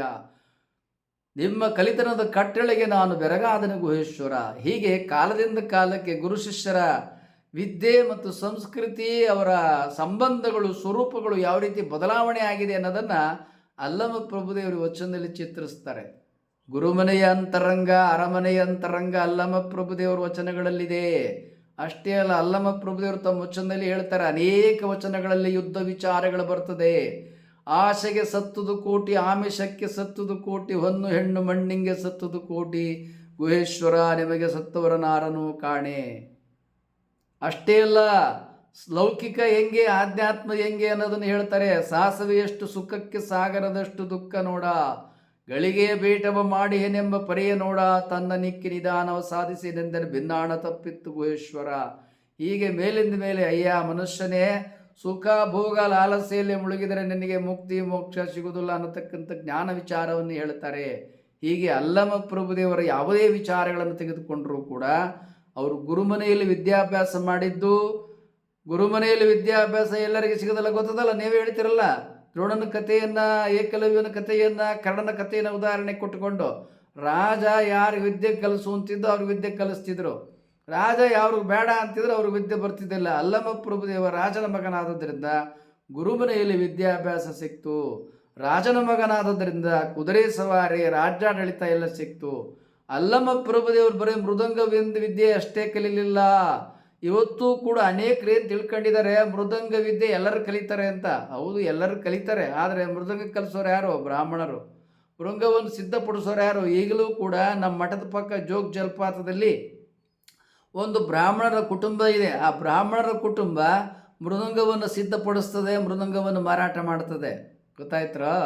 ಮೃದಂಗ ಅನ್ನೋದು ವಿಶೇಷವಾಗಿ ಬ್ರಾಹ್ಮಣರ ವಿದ್ಯೆ. ಬ್ರಾಹ್ಮಣರು ಮೃದಂಗವನ್ನು ನುಡಿಸ್ತಾರೆ, ತಬಲಾ ನುಡಿಸೋದಿಲ್ಲ. ಈಗ ಕೆಲವರು ಕ್ವಚಿತ್ತಾಗಿ ನುಡಿಸ್ಬೋದು. ಆದರೆ ವಿಶೇಷವಾಗಿ ಬ್ರಾಹ್ಮಣರಲ್ಲಿ ಮಡಿ ಆಚಾರ, ಶುದ್ಧ ವಿಚಾರಗಳು ಬಹಳ ಇದೆ. ಆಚಾರ ವಿಚಾರಗಳು. ಮೃದಂಗವನ್ನು ಇವತ್ತಿಗೂ ಕೂಡ ಕರ್ನಾಟಕ ಸಂಸ್ಕೃತಿಯನ್ನು ಹಿಂದೂಸ್ತಾನಿ ಸಂಸ್ಕೃತಿಯ ಜೊತೆಗೆ ಅವರು ಬೆರೆಸಲ್ಲ. ಹಿಂದೂಸ್ತಾನಿ ಸಂಸ್ಕೃತಿಯನ್ನು ಕರ್ನಾಟಕ ಸಂಗೀತದವರು ಒಪ್ಕೊಳ್ಳಲ್ಲ. ಆದದ್ದರಿಂದ ನಿಮ್ಗೆ ಹೇಳ್ತೀನಿ, ಇಲ್ಲಿ ಏನಿದೆಯಲ್ಲ ಮೃದಂಗ ವಿದ್ಯೆ ಅನ್ನೋದೇನಂತಕ್ಕಂಥದ್ದೇನಿದೆಯಲ್ಲ ಅದು ಬ್ರಾಹ್ಮಣರು ಕಲಿಸ್ತಾ ಇದ್ದಂಥದ್ದು, ಬ್ರಾಹ್ಮಣರೇ ಕಲಿಸ್ತಿದ್ದದ್ದು, ಕಲಿತಿದ್ದದ್ದು. ಹೀಗಾಗಿ ಅಲ್ಲಮ ಪ್ರಭುದೇವ ರಾಜನ ಮಗನಾದದರಿಂದ ಮೃದಂಗವನ್ನು ಕಲಿತಿದ್ದ, ಮೃದಂಗವನ್ನು ನುಡಿಸ್ತಿದ್ದ, ವೀಣಾ ನುಡಿಸ್ತಿದ್ದ, ಮುಖವೀಣೆ ನುಡಿಸ್ತಿದ್ದ, ಏಕವಾದ್ಯ ನುಡಿಸ್ತಿದ್ದ, ತಂತಿವಾದ್ಯ ನುಡಿಸ್ತಿದ್ದ, ತಂಬೂರಿ ನುಡಿಸ್ತಿದ್ರು. ಅಷ್ಟೇ ಅಲ್ಲ, ಯೋಗ ಸಕಲ ವಿದ್ಯಾಶಾಸ್ತ್ರ ಪಾರಂಗತರಾಗಿದ್ದರು. ಇವು ಕುದುರೆ ರಾಜ ಮಹಾರಾಜರ ಆಡಳಿತ. ರಾಜ ಮಹಾರಾಜರು ರಾಜ್ಯಾಡಳಿತ ಮಾಡಬೇಕಾದ್ರೆ ರಾಜ್ಯದ ಎಲ್ಲ ಆಡಳಿತ ಕ್ಷೇತ್ರದ ವಿದ್ಯೆಯನ್ನು ತಿಳ್ಕೊಳ್ತಿದ್ರು. ಹೀಗೆ ಅಲ್ಲಮ ಪ್ರಭುದೇವ ಆಲ್ರೌಂಡರ್, ಕ್ರಿಕೆಟಲ್ಲಿ ಆಲ್ರೌಂಡರ್ ಇದ್ದಂಗೆ ಅವರು ಎಲ್ಲ ರೀತಿಯ ಶಿಕ್ಷಣವನ್ನು ಕಲಿತಕ್ಕಂಥ ಅವಕಾಶ ಇತ್ತು. ಅವರ ತಳ ಸಮುದಾಯದಿಂದ ಬಂದವರಲ್ಲ. ನಟುವರ ಸಮಾಜದವರು ಅಂತ ಯಾರು ಹೇಳ್ತಾರ, ಯಾರು ಪ್ರತಿಪಾದನೆ ಮಾಡ್ತಾರೆ? ಹರಿಹರನ ಪ್ರಭುದೇವರಗಳೇ ತಗೊಳ್ಳಿ, ಎಲ್ಲೂ ನಟುವರ ಶಬ್ದ ಇಲ್ಲ. ಮತ್ತು ಅಷ್ಟೇ ಅಲ್ಲ, ಚಾಮರಸನ ಪ್ರಭುಲಿಂಗಲೇ ತೆಗೆದುಕೊಳ್ಳಿ, ಎಲ್ಲೂ ನಟುವರ ಸಮಾಜದವನು ಅಲ್ಲಮ ಪ್ರಭುದೇವ ಅನ್ನತಕ್ಕಂಥ ವ್ಯಾಖ್ಯಾನ ಅರ್ಥ ಎಲ್ಲೂ ಇಲ್ಲ, ಶಬ್ದ ಪ್ರಯೋಗ ಸಹಿತ ಇಲ್ಲ. ಚಾಮರಸನ ಪ್ರಭುಲಿಂಗಲಿಯಲ್ಲಿ, ಹರಿಹರನ ಪ್ರಭುದೇವರ ರಗಳೆಯಲ್ಲಿ ಕೂಡ ಅಲ್ಲಮ ಪ್ರಭುದೇವರು ಭೂಪ, ರಾಜನ ಮಗ, ರಾಜನ ಭೂಪ, ರಾಜನ ಮಗ ಅಂತಲೇ ಇರುತ್ತೆ. ನಾಗವಾಸಕ್ಕೆ ಅಧಿಪತಿ ಅಂತ ಇದೆ ಹೊರತು ಅವರು ಬೇರೆ ಯಾರೋ ಮಗ ಅಲ್ಲ ಅಂತ, ಮಗ ಅಂತ ಎಲ್ಲೂ ವ್ಯಾಖ್ಯಾನಗಳಿಲ್ಲ, ಎಲ್ಲೂ ಉಲ್ಲೇಖ ಇಲ್ಲ. ಅಲ್ಲಮ ಪ್ರಭುದೇವ ಹರಿಹರನ ಪ್ರಕಾರ, ಚಾಮರಸನ ಪ್ರಕಾರ ಕೂಡ ರಾಜನ ಮಗ. ಅಲ್ಲಮ ಪ್ರಭುದೇವ ತಳ ಸಮುದಾಯದವನಲ್ಲ. ಆದದ್ದರಿಂದ ಅಲ್ಲಮ ಪ್ರಭುದೇವ ತಳ ಸಮುದಾಯದವರು, ಅದು ನಿರ್ಣಯ ಆಗೋಗಿದೆ, ಸಂಶೋಧನೆ ಆಗೋಗಿದೆ ಅಂತೇಳಿ ಏನು ಮುಖ್ಯಮಂತ್ರಿ ಸಿದ್ದರಾಮಯ್ಯನವರು ವಿಧಾನಸಭೆಯಲ್ಲಿ ಪುಂಖಾನುಪುಂಖವಾಗಿ ವ್ಯಾಖ್ಯಾನ ಮಾಡ್ತಾರೆ, ಅದನ್ನು ಎಚ್ ಕೆ ಪಾಟೀಲ್ರು ಏನು ಅದಕ್ಕೆ ಒಂದು ತೀರ್ಮಾನ ಅಂತೇಳಿ ವಾಕ್ಯವನ್ನು ಹೇಳ್ತಾರೆ, ನಿಮ್ಮ ವ್ಯಾಖ್ಯಾನಗಳು ತಪ್ಪದ, ಇದು ಸರಿಯಲ್ಲ. ನಾವು ಇನ್ನೂ ಎಷ್ಟು ಬೇಕಾದರೂ ಆಧಾರಗಳನ್ನು ಕೊಟ್ಟು ಹೇಳ್ತೀವಿ. ಅಲ್ಲಮ ಪ್ರಭುದೇವರು ಮಹಾರಾಜನ ಮಗ, ಅವರು ಯುದ್ಧ ಮಾಡ್ತಾ ಇದ್ರು ಅನ್ನೋದಕ್ಕೆ ಬೇಕಾದಷ್ಟು ಇನ್ನೂ ಒಂದು ವ್ಯಾಖ್ಯಾನವನ್ನು ಕೊಡ್ತೀರಿ. ಏನಪ್ಪ? ಹೊನ್ನು ಹೆಣ್ಣು ಮಣ್ಣ ತೋರಿ ಮುಕ್ಕಣ್ಣನಾಡಿದ ಬೆಂಟೆಯ ಆಸೆ ಎಂಬ ಕುಟುಕ ನಿಕ್ಕಿ ಹೇಸದೆ ಕೊಂದೆಯಲ್ಲ ಗುಹೇಶ್ವರ. ಇಲ್ಲಿ ಬೇಟೆ ಚಿತ್ರಣ ಬರ್ತದೆ. ನಟುವರು ಸಮಾಜದವರು ಬೇಟೆ ಆಡಲ್ಲ. ನಟುವರು ಸಮಾಜದವರು ವಾದ್ಯವನ್ನು ನುಡಿಸ್ತಕ್ಕಂಥವ್ರು. ಬೇಟೆ ಆಡೋರು ಬೇಡು ಸಮಾಜದವರು, ಅಂದರೆ ಯಾದವ ಸಮಾಜದವರು ಬೇಟೆ ಆಡ್ತಾರೆ, ರಾಜ ಮಹಾರಾಜರು ಬೇಟೆ ಆಡ್ತಾರೆ, ಚಕ್ರವರ್ತಿಗಳು ಬೇಟೆ ಆಡ್ತಾರೆ, ಮೃಗಯ ವಿನೋದಕ್ಕಾಗಿ ಬೇಟೆ ಆಡ್ತಾರೆ. ಇಲ್ಲಿ ಏನು ಉದಾಹರಣೆಯನ್ನು ಕೊಡ್ತಾರೆ? ಹೊನ್ನು ಹೆಣ್ಣು ಮಣ್ಣ ತೋರಿ ಮುಕ್ಕಣ್ಣನಾಡಿದ ಬೆಂಟೆಯ. ಮುಕ್ಕಣ್ಣ ಅಂದರೆ ಈಶ್ವರ. ಲೋಕದ ಮಾನವರಿಗೆ ಹೊನ್ನಿನ ಆಸೆ, ಹೆಣ್ಣಿನ ಆಸೆ, ಮಣ್ಣಿನ ಆಸೆಯನ್ನು ತೋರಿಸಿ ಮತ್ತೆ ಮತ್ತೆ ಜನನ ಮರಣದಲ್ಲಿ ಬರೋಂಗ ಮಾಡಿಬಿಟ್ಟಿದ್ದಾನೆ ಅನ್ನತಕ್ಕಂಥ ಚಿತ್ರಣವನ್ನು ಅಲ್ಲಮ ಪ್ರಭುದೇವರು ಕೊಡ್ತಾರೆ. ಯಾಕೆ ಅಂದರೆ ಅವರು ಯುದ್ಧ ಭೂಮಿಯೊಳಗೆ ಬಿಲ್ವಿದ್ಯೆಯ ಪಾರಂಗತರಾಗಿ ಬಿಲ್ವಿದ್ಯೆ ಪ್ರಯೋಗವನ್ನು ಮಾಡಿ ಶತ್ರುರಾಜರನ್ನು ಕೊಂದು ಹಾಕ್ತಿದ್ರು. ಇದು ಅವರಿಗೆ ನಿತ್ಯದ ಜೀವನ. ಆದದ್ದರಿಂದ ಬಿಲ್ವಿದ್ಯಾ ರೂಪಕ ಶೂರ ವೀರ ಶಿವ ಯಾರು? ಧನುರ್ಧಾರಿ. ಯಾರು ತ್ರಿಪುರಾಸರಿದಾರಲ್ಲ ಅವರನ್ನು ಕೊಲ್ಲೋಕೆ ಸಾಮಾನ್ಯರಿಂದ ಸಾಧ್ಯ ಇಲ್ಲ. ಈ ತ್ರಿಪುರಾಸರನ್ನು ಒಂದೇ ಬಾಣದಲ್ಲಿ ಸಂಹಾರ ಮಾಡಬೇಕು, ಆಗಲೇ ಆ 3 ಜನ ತ್ರಿಪುರಾಸರಿಗೆ ಸಾವು. ಆ ರೀತಿಯಾಗಿ ಬಾಣ ಮಾಡಿದವನು ಯಾರು? ಈಶ್ವರ. ಆದ್ದರಿಂದಲೇ ಅವನನ್ನು ಧನುರ್ಧಾರಿಯಾಗಿ ಈಶ್ವರನು ಬಾಣವನ್ನು ಹೊಡೆಯಲಿಕ್ಕೆ ನಿಂತ ಕಾಲದೊಳಗೆ ತ್ರಿಪುರಾಸರನ್ನು ಕೂಡ ಒಂದೇ ಬಾಣದಲ್ಲಿ ಕೊಂದ ಅನ್ನತಕ್ಕಂಥ ವ್ಯಾಖ್ಯಾನವನ್ನು ಪುರಾಣಗಳು ಹೇಳ್ತವೆ. ಅಕ್ಕಮಹಾದೇವರು ಕೂಡ ತಮ್ಮ ವಚನದಲ್ಲಿ ಹೇಳ್ತಾರೆ. ತ್ರಿಪುರರ ಕೋಟೆ ಬಲ್ಲಿತ್ತು ಎಂದರೆ ಒಂದೇ ಅಂಬಿನಲ್ಲಿ ಸುಟ್ಟುರುಹಿದ ಅಂತಾರೆ ಅಕ್ಕಮಹಾದೇವರು. ಅದನ್ನೇ ಅಲ್ಲಮ ಪ್ರಭುದೇವರು ಈ ವಚನದೊಳಗೆ ಒಂದು ಹೆಣ್ಣು ಮಣ್ಣ ತೋರಿ ಮುಕ್ಕಣ್ಣನಾಡಿದ ಬೆಂಟೆಯ ಅಂತ ಯುದ್ಧದ ಚಿತ್ರಣವನ್ನು ಕೊಡ್ತಾರೆ. ಹೀಗೆ ಅಲ್ಲಮ ಪ್ರಭುದೇವರಿಗೆ ಯುದ್ಧ, ಕುದುರೆ, ಬಿಲ್ವಿದ್ಯೆ, ಸಾವು ನೋವುಗಳು, ಲಕ್ಷ ಲಕ್ಷ ಸಾವುಗಳು ಮಡಿಯೋದು, ಇವೆಲ್ಲ ಅಲ್ಲಮ ಪ್ರಭುದೇವ ರಾಜ ಮಹಾರಾಜರಾದದ್ದರಿಂದ ಗೊತ್ತು. ಇನ್ನೂ ಹೇಳುವ ವಿಚಾರಗಳು ಬಹಳ ಇರುವುದರಿಂದ ಇಲ್ಲಿಗೆ ಇದನ್ನು ನಿಲ್ಲಿಸಿ ಇನ್ನು 4ನೆಯ ಸಂಗತಿ ಅನುಭವ ಮಂಟಪ. ಅನುಭವ ಮಂಟಪ ಅಂದರೆ ಏನು? ಅದನ್ನು ಬಸವಣ್ಣವ್ರು ನಿರ್ಮಾಣ ಮಾಡಿದರು ಅಂತ ತಿಳ್ಕೊಂಡಿದ್ದಾರೆ. ಆ ವ್ಯಾಖ್ಯಾನ ತಪ್ಪು. ಅನುಭವ ಮಂಟಪ ಅಂದರೆ ಏನು? ಅಲ್ಲಮ ಪ್ರಭುದೇವರು ಯಾವ ಯಾವ ಊರುಗಳಲ್ಲಿ ಲೋಕದ ಉದ್ದಗಲಕ್ಕೆ ಶಿವಾನುಭವವನ್ನು ಹೇಳ್ಕೊಂಡು ಬರ್ತಿದ್ರೋ ಆ ಶಿವಾನುಭವ ಹಳ್ಳಿ, ಊರು, ನಗರ ಯಾವುದೇ ಇರಲಿ ಅದೇ ಶಿವಾನುಭವ ಮಂಟಪ. ಆ ಶಿವಾನುಭವವನ್ನು ಕೇಳಲಿಕ್ಕೆ ಎಲ್ಲ ಸಮಾಜದವರಿಗೆ ಅವಕಾಶ. ಅಲ್ಲಮ ಪ್ರಭುದೇವರು ತಮ್ಮ ಶಿವಾನುಭವವನ್ನು ಎಲ್ಲ ಸಮುದಾಯದವರು ಕೇಳಲಿಕ್ಕೆ ಅವಕಾಶವನ್ನು ಕೊಟ್ಟು ಅವರು ಶಿವಾನುಭವವನ್ನು ಪ್ರತಿ ಊರು, ನಗರ, ದೊಡ್ಡ ದೊಡ್ಡ ಊರುಗಳಲ್ಲಿ ನಡೆಸ್ತಾ ಇದ್ರು. ಇದೇ ಶಿವಾನುಭವ, ಇದೇ ಅನುಭವ ಮಂಟಪ, ಇದೇ ಅವ್ರು ಕೂತ್ಕೊಳ್ತಿದ್ದಂಥ ಕುರ್ಚಿ. ಅದೊಂದು ಕುರ್ಚಿ ಪೀಠ ಅಂತ ತಿಳ್ಕೊಂಡಿದ್ದಾರೆ. ಅದು ಜ್ಞಾನ ಸಿಂಹಾಸನ, ಅದು ಶೂನ್ಯ ಸಿಂಹಾಸನ. ಆದ ಕಾರಣ ಅದನ್ನು ಯಾರೋ ಒಂದು ಕಟ್ಟಡ ಕಟ್ಟಿ ಅಲ್ಲಿ ನಿರ್ಮಾಣ ಮಾಡಿಬಿಟ್ರು, ಅದು ಕೂಡ ತಪ್ಪು. ಅನುಭವ ಮಂಟಪ ಅಂತೇಳಿದರೆ ಎಲ್ಲೆಲ್ಲಿ ಅಲ್ಲಮ ಪ್ರಭುದೇವರು ಶಿವಾನುಭವವನ್ನು ಯಾವ್ಯಾವ ಊರುಗಳಲ್ಲಿ ನಡೆಸ್ತಾ ಇದ್ರೋ ಆ ಶಿವಾನುಭವ, ಆ ಶಿವಾನುಭವ ಮಂಟಪ ಜನರು ಸೇರ್ತಾ ಇದ್ದಂಥ ಸ್ಥಳವೇ ಶಿವಾನುಭವ ಮಂಟಪ. ಅದು ಬಸವಣ್ಣನವರ ಮನೆ ಅಲ್ಲ. ಇನ್ನು ಬಸವಣ್ಣನವರು ಭಂಡಾರಿಗಳಾಗಿಬಿಟ್ಟಿದ್ರು, ಅವ್ರು ಮಂತ್ರಿಗಳಾಗಿಬಿಟ್ಟಿದ್ರು ಅಂತ ಕಥೆಯನ್ನು ಅನೇಕ ಸಂಶೋಧಕರಾದಿಯಾಗಿ ಲಕ್ಷಾಂತರ ಪುಸ್ತಕಗಳು 850-900 ವರ್ಷಗಳಿಂದಲೂ ಕೂಡ ಬರ್ತಾ ಇದ್ದಾವೆ. ನಿಮಗೆ ಶಾಸನಗಳನ್ನು ಇಲ್ಲಿ ಆಧಾರವಾಗಿ ಇಡುತ್ತೇವೆ. ಅನೇಕರು ಬಸವಣ್ಣನವರು ಭಂಡಾರಿಗಳಾದರು ಅಂತ ಭೀಮಕವಿಯ ಬಸವ ಪುರಾಣಮು, ಪಾಲುಕರಿಕೆಯ ಸೋಮನಾಥನ ಬಸವ ಪುರಾಣಂ, ತೆಲುಗು ಬಸವ ಪುರಾಣ, ಕನ್ನಡ ಬಸವ ಪುರಾಣ, ಹರಿಹರನ ಬಸವರಾಜ ದೇವರ ರಗಳೆಯನ್ನು ಆಧರಿಸಿ ಬಸವಣ್ಣನವರು ಬಿಜ್ಜಳ ಚಕ್ರವರ್ತಿಯ ಭಂಡಾರಿಗಳಾಗಿದ್ದರು ಅಂತ ವಿವರಿಸ್ತಾರೆ. ಇವರಿಗೆ ಭಂಡಾರಿ ಪದವಿ ಹೇಗೆ ಸಿಕ್ತಪ್ಪ ಅಂತ ಹೇಳಿದರೆ, ಹರಿಹರನ ಪ್ರಕಾರ ಸಿದ್ಧರಸ ಭಂಡಾರ ಅಪಮೃತ್ಯುವಿಗೊಳಗಾದ, ಆದದ್ದರಿಂದ ಸಿದ್ಧರಸ ಭಂಡಾರಿ ಅಳಿಯನಾದ ಬಸವಣ್ಣನಿಗೆ ಮಂತ್ರಿ ಪದವಿಯನ್ನು ಕೊಟ್ಟರು ಅಂತ ಕವಿ ಹರಿಹರ ಬರೀತಾನೆ. ಇನ್ನು ಭೀಮಕವಿ ಮತ್ತು ಪಾಲುಕರಿಕೆಯ ಸೋಮನಾಥರು ಬಲದೇವ ಅರಸರು ತಮ್ಮ ಮಗಳು ಗಂಗಾಂಬಿಕೆಯನ್ನು ಕೊಟ್ಟು ಲಗ್ನ ಮಾಡಿದರು. ಬಲದೇವರಸರು ಅಪಮೃತ್ಯುವಿಗೊಳಗಾದರು. ಆದ ಕಾರಣ ಬಲದೇವರಸರ ಮಂತ್ರಿ ಪದವಿಯನ್ನು ಬಸವಣ್ಣನವರು ಕೊಟ್ಟರು ಅಂತೇಳಿ ಭೀಮಕವಿ ಬರೀತಾನೆ. ಹಾಗಾದರೆ ಇವು ನಿಜವೇ? ಈ ಸಂಗತಿಗಳು ನಿಜವೇ? ಈಗ ನೀವು ಮೊದಲು ಸಿದ್ಧರಸ ಭಂಡಾರಿಗಳ ಬಗ್ಗೆ ಕಲಚೂರಿ ಶಾಸನ ಸಂಪುಟಗಳಲ್ಲಿ 4 ಶಾಸನಗಳು ಸಿಗ್ತವೆ. ಸಿದ್ಧರಸ ಭಂಡಾರಿಗಳು ಜೀವಂತವಾಗಿದ್ದರು ಅಂತೇಳಿ. ಎಲ್ಲಿ? 1164, 1156, ಹೀಗೆ 1162, 1163,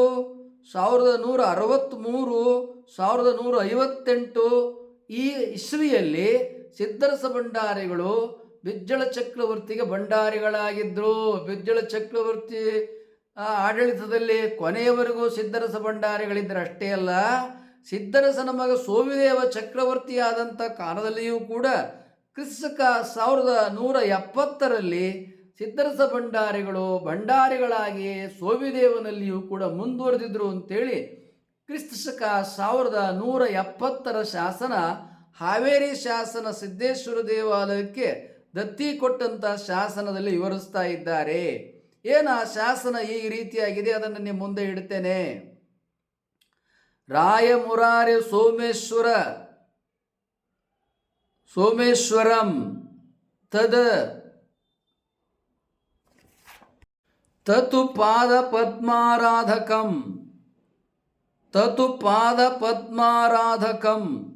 ಸಿದ್ಧಪಯ್ಯ ದಂಡನಾಯಕರ ಮಹಿಮೋನ್ನತಿ ಎಂತೆಂದೊಡೆ ಬಂದನೆ ಕೇಳ್ ಅಗಸ್ತ್ಯ ಮುನಿ ಪುಂಗವನ್ ಇದೇ ಎತ್ತೆತ್ತಲುಂ ಕಂದ ಎನಿಪ್ಪವಲು ನೆಗಳದ ರಾಜಸಭಾಂತರ ಮಧ್ಯದಲ್ಲಿ ತನ್ನೋದುವೆ ಮಾತು ತಾನೆಂದುದೇ ಮಾತು ಮಾಡಿದುದೇ ಕೃತಂ ನುಡಿ ಶಾಸನಂ ಜಗಕ್ಕೆ ಎಂದೆಡೆ ಏಂ ಸಿದ್ಧದಂಡಾಧಿಪನ. ಈ ಶಾಸನದಲ್ಲಿ ಸೋಮೇಶ್ವರನ ಪಾದ ಪದ್ಮಾರಾಧಕನಾದ ಸಿದ್ಧರಸ ಭಂಡಾರಿ ಆಸ್ಥಾನಕ್ಕೆ ಯಾವ ರೀತಿಯಾಗಿದ್ನಪ್ಪ ಎಂಬುದಾಗಿ ಹೇಳಿದರೆ, ಕಲ್ಯಾಣ ಸಾಮ್ರಾಜ್ಯದ ಆಸ್ಥಾನಕ್ಕೆ ಬಿಜ್ಜಳಾನಂತರದಲ್ಲಿ ಸೋವಿದೇವಿ ಚಕ್ರವರ್ತಿಯ ಕಾಲದೊಳಗೆ ನುಡಿದಿದೆ ವೇದ ಶಾಸನ, ಆಡಿದುದೇ ಶಾಸನಂ. ಹೇಳ್ತಾ ಇದೆ ಅವ್ರು ಹೇಗಿದ್ರಪ್ಪ ಅಂತೇಳಿದರೆ, ಮಹಿಮೋನ್ನತಿ ಎಂತೆಂದೊಡೆ ಬಂದನೆ ಅಗಸ್ತ್ಯ ಮುನಿ ಪುಂಗವಂ. ಅಗಸ್ತ್ಯ ಮುನಿ ಪುಂಗವ ಬಂದರೆ ಹೇಗೆ ಎಲ್ಲರೂ ಅವನನ್ನು ಗೌರವ ಕೊಡ್ತಿದ್ರು, ಹಾಗೆ ಸಿದ್ಧದಂಡಾಧಿಪ ಬಂದರೆ ಅವನಿಗೆ ಅಪೂರ್ವವಾದ ರೀತಿಯಲ್ಲಿ ಗೌರವವನ್ನು ಕೊಡ್ತಾ ಇದ್ರು. ನೆಗಳ್ದ ರಾಜಸಭಾಂತರ ಮಧ್ಯದಲ್ಲಿ ತನ್ನೆಂದುದೇ ಮಾತು, ಅವನು ಹೇಳಿದ್ದೇ ಮಾತು, ಯಾರ ವಾಕ್ಯವನ್ನು ಮೀರೋ ಹಂಗಿಲ್ಲ. ಮಾಡಿದುದೇ ಕೃತಂ, ಅವ್ರು ಏನು ಹೇಳ್ತಾರೆ ಅದೇ ಕಾರ್ಯ. ಅಷ್ಟೇ ಅಲ್ಲ, ಶಾಸನಂ ಅದು ಜಗಕ್ಕೆ ಎಂದೆಡೆ ಸಿದ್ಧದಂಡಾಧಿಪನ. ಈ ರೀತಿಯಾಗಿ ಸಿದ್ಧದಂಡಾಧಿಪ ಸೋಮಿದೇವನ ರಾಜ್ಯಭಾರವನ್ನು ಮಾಡ್ತಾ ಇದ್ರು ಮಂತ್ರಿಗಳಾಗಿ, ಭಂಡಾರಿಗಳಾಗಿ ಅಂತ ಐತೆ. ಚಕ್ರವರ್ತಿ ಬಿಜ್ಜಳನ ಕಾಲದಲ್ಲಿ ಅವರು ಭಂಡಾರಿ, ಚಕ್ರವರ್ತಿ ಬಿಜ್ಜಳನ ಕಾಲಾನಂತರದಲ್ಲಿ ಅವನ ಮಗ ಸೋಮಿದೇವನಿಗೂ ಭಂಡಾರಿಯಾಗಿ ಮುಂದುವರೆದಿರುವಾಗ ಬಸವಣ್ಣನವರು ಭಂಡಾರಿಗಳಾಗಿರಲಿಲ್ಲ. ಗೊತ್ತಾಯ್ತಾ? ಇದು ಸಿದ್ಧರಸನ ಮುಂದುವರಿಕೆಯಾದಂಥ ಭಂಡಾರಿ ಪದವಿ. ಸಿದ್ಧರಸ ಕಾಲವಾದ ಕಾರಣ ಬಸವಣ್ಣವರು ಭಂಡಾರಿಯಾದರು ಅನ್ನತಕ್ಕಂಥ ವಾಕ್ಯ ಬಿದ್ದೋಯಿತು. ಇದು ಹರಿಹರನ ಕಪೋವಲು ಕಲ್ಪಿತ ಕತೆ. ಇನ್ನು ಬೇಮಕವಿ ಮತ್ತು ಪಾಲುಕರಿಕೆ ಸೋಮನಾಥರು ಬಲದೇವ ಅರಸರು ತಮ್ಮ ಮಗಳು ಗಂಗಾಂಬಿಕೆಯನ್ನು ಕೊಟ್ಟು ಲಗ್ನ ಮಾಡಿದರು. ಬಲದೇವರಸರು ಅಪಮೃತ್ಯುಗೊಳಗಾದರು. ಆದ ಕಾರಣ ಬಲದೇವಸರ ಮಂತ್ರಿ ಪದವಿಯನ್ನು ಬಸವಣ್ಣನವರು ಕೊಟ್ಟರು ಅಂತೇಳಿ ಭೀಮಕವಿ ಬರೀತಾನೆ. ಹಾಗಾದರೆ ಇವು ನಿಜವೇ? ಇನ್ನು ಬಲದೇವ ದಂಡನಾಯಕನ ಬಗ್ಗೆ ಬಂದರೆ, ಕ್ರಿಸ್ತಕ 1163 ಶಾಸನ ಕುಕ್ಕನೂರು, ನಂತರ ಭಲ್ಲುಂಕೆ ಶಾಸನ 1170. ಈ ಎರಡೂ ಶಾಸನಗಳಲ್ಲಿ ಬಿಜ್ಜಳ ಚಕ್ರವರ್ತಿಯ ಕಾಲಕ್ಕೆ, ಬಿಜ್ಜಳನ ನಂತರ ಸೋಮಿದೇವನ ಕಾಲಕ್ಕೆ ಬಲದೇವ ದಂಡನಾಯಕನು ಮಹಾರಾಜನಾಗಿ, ಮಹಾದಂಡನಾಯಕನಾಗಿ, ಕಲ್ಯಾಣ ಸಾಮ್ರಾಜ್ಯದ ಮಹಾದಂಡನಾಯಕನಾಗಿ ಮುಂದುವರೆದಿರ್ತಕ್ಕಂಥ ಚಿತ್ರಣ ಕುಕ್ಕನೂರು 30 ಮತ್ತು ಬಲ್ಲುಂಕಿಯ ಶಾಸನದಲ್ಲಿ 1170 ಶಾಸನದಲ್ಲಿ ಸಿಗ್ತದೆ. ಅವರು ಯಾವ ರೀತಿಯಾಗಿ ರಾಜ್ಯಭಾರ ಮಾಡ್ತಾ ಇದ್ರು, ಅವರು ಹೇಗಿದ್ದರು ಅನ್ನತಕ್ಕಂಥದ್ದನ್ನು ಈ ಶಾಸನಗಳು ಚಿತ್ರಿಸ್ತವೆ. ಬಲದೇವ ದಂಡನಾಯಕಂ ಕವಿ, ವಿದ್ವಾಂಸ, ಕಲಾವಿದರು, ಇವರ ಜನಪ್ರೀತಿಯನ್ನು ಪಡೆದಂಥವರು, ಉಳ್ಳವರು, ಉತ್ಸಾಹಿಗಳು, ಸಜ್ಜನ, ವಿಶೇಷ. ಬಲದೇವ ದಂಡನಾಯಕನು ಕವಿಗಳು, ವಿದ್ವಾಂಸರು, ಕಲಾವಿದರ ಜನಪ್ರೀತಿಯನ್ನು ಪಡೆದುಕೊಂಡು ಆಶ್ರಯವನ್ನು ನೀಡಿದವನು. ನಂತರ ಅವನು ಉದ್ದಾಮನು, ಸಚ್ಚಾರಿತ್ರನು, ವಿರೋಧಿ ಧಾವಾನಳ, ಭೀತಿದಾಯಕನು, ಸುಚರಿತನು, ಗುಣಭರಿತ, ಧೈರ್ಯವಂತ, ಗಂಭೀರ, ಸೇನೆಯನ್ನು ಉತ್ಸಾಹದಿಂದ ಮುನ್ನಡೆಸುವನು. ಹೀಗೆ ವೀರ, ಶೂರ, ಸಚ್ಚಾರಿತ್ರ, ಗುಣವಂತ, ಸುಂದರ ರಾಜಾಶ್ರಯವನ್ನು ಕವಿ, ಕಲಾವಿದರು, ಗಮಕೆಗಳಿಗೆ ನೀಡ್ತಾ ಇದ್ದಂಥ ಆಶ್ರಯವಂತ ಮತ್ತು ಉದ್ದಾಮ ಚರಿತ, ಹೀಗೆ ಅವನನ್ನು ಮತ್ತು ಬಹಳ ಸುಂದರ, ರೂಪವಂತ ಎಂಬುದಾಗಿ ಶಾಸನಗಳು ಬಲದೇವ ದಂಡನಾಯಕನನ್ನು ಕ್ರಿಸ್ತಕ 1170 ಶಾಸನ, 174 ಶಾಸನ, 1163 ಶಾಸನ ಬಲದೇವ ದಂಡನಾಯಕನನ್ನು ಚಿತ್ರಿಸ್ತವೆ. ಅಂದಮೇಲೆ ಬಲದೇವ ದಂಡನಾಯಕ ಅಪಮೃತ್ಯುವಿಗೊಳಗಾಗ್ಬಿಟ್ಟ. ಅವನ ಮಹಾರಾಜ ಮಂತ್ರಿ ಪದವಿಯನ್ನು ಬೆಜ್ಜಳ ಚಕ್ರವರ್ತಿ ಬಸವಣ್ಣನವರಿಗೆ ಕೊಟ್ಟುಬಿಟ್ರು ಅನ್ನತಕ್ಕಂಥ ಕಥೆ ಕೂಡ ಕೇವಲ ಬೇಮಕವಿ ಮತ್ತು ಪಾಲುಕೆರೆಕೆ ಸೋಮನಾಥನ ಕಥೆಗಳಾಗಿ ನಿಲ್ತೇವೆ ಹೊರತು ಅದು ವಸ್ತು ಸತ್ಯ ಅಲ್ಲ. ಬಸವಣ್ಣನವರು ಮಂತ್ರಿಗಳೇ ಆಗಿಲ್ಲ. ಅಷ್ಟೇ ಅಲ್ಲ, ಬಸವಣ್ಣನವರು ಮಂತ್ರಿಗಳೇ ಆಗಿರಲಿಲ್ಲ ಎಂಬುದು ಶಾಸನಗಳ ಆಧಾರದಿಂದ ಸಿದ್ಧವಾಗುತ್ತದೆ. ಯಾಕಂದರೆ ಬಸವಣ್ಣನವರ ಮಾವಂದಿರಾದ ಸಿದ್ಧರಸ ಭಂಡಾರಿಗಳು ಮತ್ತು ಬಲದೇವರಸರು ಇಬ್ಬರು 1171 ಬಿಜ್ಜಳನ ಕಾಲಾನಂತರದಲ್ಲಿಯೂ ಅವನ ಮಗ ಸೋಮಿದೇವನ ಕಾಲದಲ್ಲಿಯೂ ಕೂಡ ಸಿದ್ಧರಸರು ಭಂಡಾರಿಗಳಾಗಿ, ಬಲದೇವರಸರು ಮಹಾದಂಡನಾಯಕನಾಗಿ ರಾಜ್ಯಭಾರವನ್ನು ಮಾಡ್ತಾ ಇದ್ರು ಅನ್ನುವಂಥದ್ದು ಶಾಸನಗಳು ಸಿಗುತ್ತದೆ. ಅವರು ಜೀವಂತವಾಗಿರುವುದರಿಂದ, ಅವರು ಕಾಲವಾಗದೇ ಇರುವುದರಿಂದ ಹರಿಹರ, ಪಾಲ್ಕುರಿಕೆ ಸೋಮನಾಥ, ಭೀಮಕವಿಯವರು ಮಾಡುವ ಅಪವ್ಯಾಖ್ಯಾನಗಳು, ಅವರು ಕಾಲವಾದರೂ ಇವರು ಮಂತ್ರಿಗಳಾದರು ಅನ್ನತಕ್ಕಂಥ ವಾದಕ್ಕೆ ಯಾವುದೇ ಆಧಾರಗಳು ಇಲ್ಲ. ಈಗ ಕೊನೆಯ ನಿರ್ಣಯ ವಿಚಾರಕ್ಕೆ ಬರೋಣ. ಏನದು? ಬಸವಣ್ಣನವರು ಬಿಜ್ಜಳ ಮಹಾರಾಜನನ್ನು ಕೊಲಿಸಿದ್ರು. ಬಿಜ್ಜಳನ ಸೇನೆ ಬೆನ್ನು ಹತ್ತಿತು. ಕೂಡಲ ಸಂಗಮದಲ್ಲಿ ಹೊಳೆಯನ್ನು ಹಾರಿಕೊಂಡ್ರು ಅನ್ನುವ ಕಪೋಲ ಕಲ್ಪಿತ ಕಥೆಯ ಕೂಡ ಸುಳ್ಳು. ಇದು ಸತ್ಯಕ್ಕೆ ದೂರವಾದದ್ದು. ಯಾಕಂದರೆ ನಾವು ಕೂಡಲ ಸಂಗಮದಲ್ಲಿ 1 ತಿಂಗಳುಗಳ ಕಾಲ ತಪಸ್ಸು ಕೂತಿದ್ವು. ನಂತರ ಅಲ್ಲಿ 1 ತಿಂಗಳು ಮತ್ತು 10 ದಿವಸಗಳ ಕಾಲ ಪ್ರವಚನವನ್ನು ಮಾಡಿದ್ದೇವೆ ಕೂಡಲ ಸಂಗಮದಲ್ಲಿ. ಆ ಕಾಲಕ್ಕೆ ಕೂಡಲ ಸಂಗಮದ ಊರಿನ ಜನರು ನಮ್ಮನ್ನು ನಾವು ತಪಸ್ಸು ಮೌನದಲ್ಲಿದ್ದಾಗ ಬಂದು ಮಾತನಾಡಿಸ್ತಾ ಇದ್ರು. ನಾವು ಒಂದು ಪೆನ್ನಿನಲ್ಲಿ ನೋಟ್ಬುಕ್ ಮೇಲೆ ಬರೆದು, ಮೌನ ಇದ್ದದ್ರಿಂದ ಬರೆದು ತೋರಿಸಿದ್ರೆ ಬಸವಣ್ಣವರು ಕೂಡಲ ಸಂಗಮಕ್ಕೆ ಬಂದಿಲ್ಲ, ಅವರು ಯೌವನ ಕಾಲಕ್ಕೆ ಬಂದದ್ದಷ್ಟೇ. ಅವ್ರು ಕೊನೆಗಾಲದಲ್ಲಿ ಬಸವಣ್ಣವ್ರು ಕೂಡಲ ಸಂಗಮಕ್ಕೆ ಬಂದೇ ಅಲ್ಲ, ಅವ್ರು ಕಲ್ಯಾಣದಲ್ಲೇ ಇದ್ದರು ಅಂಥೇಳಿ ಕೂಡಲ ಸಂಗಮದ ಜನರು ನಮಗೆ ಮೇಲಿಂದ ಮೇಲೆ ಹೇಳ್ತಾ ಇದ್ರು. ರೀ ಹೊಳೆಲಿ ಕೂಡಲ ಸಂಘ ಬಸವಣ್ಣನವ್ರ ಐಕ್ಯ ಮಂಟಪ ಅಲ್ವೇನ್ರಿ ಅಂದರೆ, ಅದು ಬಸವಣ್ಣನವ್ರ ಐಕ್ಯ ಮಂಟಪ ಅಲ್ಲ. ಬಸವಣ್ಣವರು ಕೂಡಲ ಸಂಗಮಕ್ಕೆ ಕೊನೆಯ ದಿನಗಳು ಬರಲೇ ಇಲ್ಲ. ಅದು ಹೊಳೆ ಸಂಗಮೇಶ್ವರ ದೇವ್ರದು. ಜನರು ಗಂಗಾ ಪೂಜೆ ಮಾಡೋಕ್ಕೆ ಅಂತೇಳಿ ಹೊಳೆಗೆ ಬರ್ತಾರೆ, ಸುತ್ತಮುತ್ತ ಊರಿನ ಜನರೆಲ್ಲ. ಈ ದೇವಾಲಯ ಅವ್ರು ಹೊಳೆ ಪೂಜೆ ಮಾಡೋ ಕಾಲದಲ್ಲಿ ಹೊಳೆನಲ್ಲೇ ಸಂಗಮೇಶ್ವರ ದೇವರನ್ನು ಪ್ರತಿಷ್ಠಾಪನೆ ಮಾಡಿ, ಅದು ಹೊಳೆ ಸಂಗಮೇಶ್ವರ, ಇದು ಸಂಗಮೇಶ್ವರ ದೇವಾಲಯ. ಹೀಗಾಗಿ ಅದು ಸಂಗಮೇಶ್ವರ, ಹೊಳೆ ಸಂಗಮೇಶ್ವರನೇ ಹೊರತು ಅದು ಬಸವಣ್ಣವ್ರ ಐಕ್ಯ ಮಂಟಪ ಅಲ್ಲ. ಬಸವಣ್ಣವ್ರು ಇಲ್ಲಿ ಬಂದಿಲ್ಲ. ಉಳಿದದ್ದೆಲ್ಲ ಸುಳ್ಳದು. ಏನು ಬಸವಣ್ಣವ್ರು ಒಳಗೆ ಹಾರ್ಕೊಂಡ್ರೆ ಅನ್ನೋದೆಲ್ಲ ಸುಳ್ಳು ಅಂಥೇಳಿ ಕೂಡಲ ಸಂಗಮದ ಜನರು ಮೇಲಿನ ಮೇಲೆ ಹೇಳೋರು. ಅಷ್ಟೇ ಅಲ್ಲ, ಅದು ಬಸವಣ್ಣನವ್ರ ಐಕ್ಯ ಮಂಟಪನೂ ಅಲ್ಲ. ಬಸವಣ್ಣವ್ರು ಇಲ್ಲಿ ಸಮಾಧಿನೇ ಆಗಿಲ್ಲ, ಅವ್ರು ಬಂದೇ ಇಲ್ಲ ಅಂದಮೇಲೆ ಸಮಾಧಿ ಏನು ಬಂತು? ಅವ್ರಿಲ್ಲಿ ಬಂದೂ ಇಲ್ಲ, ಅವ್ರ ಒಳಗೆ ಹಾರ್ಕೊಂಡೂ ಇಲ್ಲ ಅಂಥೇಳಿ ಕೂಡಲ ಸಂಗಮ ಜನರು ನಾವು 1985ನೇ ಇಸ್ವಿಯಲ್ಲಿ ತಪಸ್ಸಿಗೆ ಕುಳಿತಂಥ ಕಾಲದೊಳಗೆ ನಮಗೆ ಹೇಳ್ತಾ ಇದ್ರು. ನಾವು ಮೇ ಜೂನ್ ತಿಂಗಳಲ್ಲಿ ತಪಸ್ಸು ಕೂತಿದ್ವು. ನಂತರ ಮತ್ತೆ ಜೂನ್ ತಿಂಗಳಲ್ಲಿ ಪ್ರವಚನ, ಮತ್ತೆ 1 ತಿಂಗಳು ಪ್ರವಚನವನ್ನು ಕೂಡಲ ಸಂಗಮದಲ್ಲಿ ನಾವು ತಪಸ್ಸು ಮತ್ತು ಪ್ರವಚನ ಮಾಡಿದಾಗ ನಮಗೆ ತಿಳಿ ಬಂದ ವಿಚಾರ. ಈಗ ಶಾಸನಗಳಿಗೆ ಹೋಗೋಣ. ಬಸವಣ್ಣನವರು ಕೂಡಲ ಸಂಗಮಕ್ಕೆ ತಮ್ಮ ಇಳಿಗಾಲದಲ್ಲಿ ಬಂದಿಲ್ಲ ಅನ್ನೋದು ಸಿದ್ಧ ಮಾಡಲಿಕ್ಕೆ ಇನ್ನೂ ಒಂದು ಪ್ರಬಲವಾದ ಆಧಾರವನ್ನು ಇಲ್ಲಿ ನಾವು ನಿಮಗೆ ಇಡ್ತೇವೆ. ಏನದು ಎಂಬುದಾಗಿ ಹೇಳಿದರೆ, ಕ್ರಿಸ್ತಶಕ 25/3/168 ಬಳ್ಳಿಗಾವೆಯ ಸೋವಿದೇವನನ್ನು ಕುರಿತ ಶಾಸನದಲ್ಲಿ ಈ ರೀತಿಯಾಗಿದೆ.